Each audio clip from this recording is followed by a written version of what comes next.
appris que vous avez assisté au désistement des 4 jurés du Goncourt à cause du tweet du ministre de la Culture Mortada. Que pensez-vous de la liberté d'expression au Liban et de ce qui arrive au Liban, qui était la perle du Moyen-Orient, et la capitale Beyrouth qui était la capitale de la culture par excellence et de la liberté d'expression? Oui, mon cœur saigne pour le Liban, comme beaucoup de Français, je crois. J'étais au Liban en 1997, on voyait encore beaucoup les stigmates de la guerre. Pour une Française, le Liban, il y a d'abord cet amour de la langue française. Je vois qu'elle se perd aussi un petit peu. Là, je viens d'arriver, mais il y a moins de Français qu'il y a 20 ans dans la rue, chez les jeunes. Et puis, ça devrait être une démocratie, ça devrait être...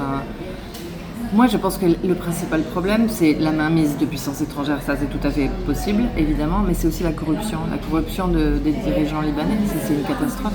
Donc, je souhaite au Liban un gouvernement démocratique, élu par le peuple, par les gens.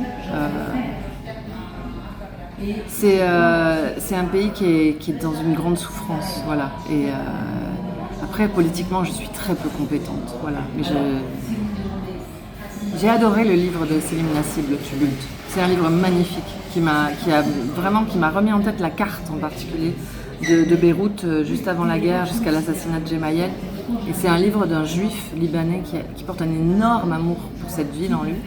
Et je regrette terriblement ce tweet moi aussi.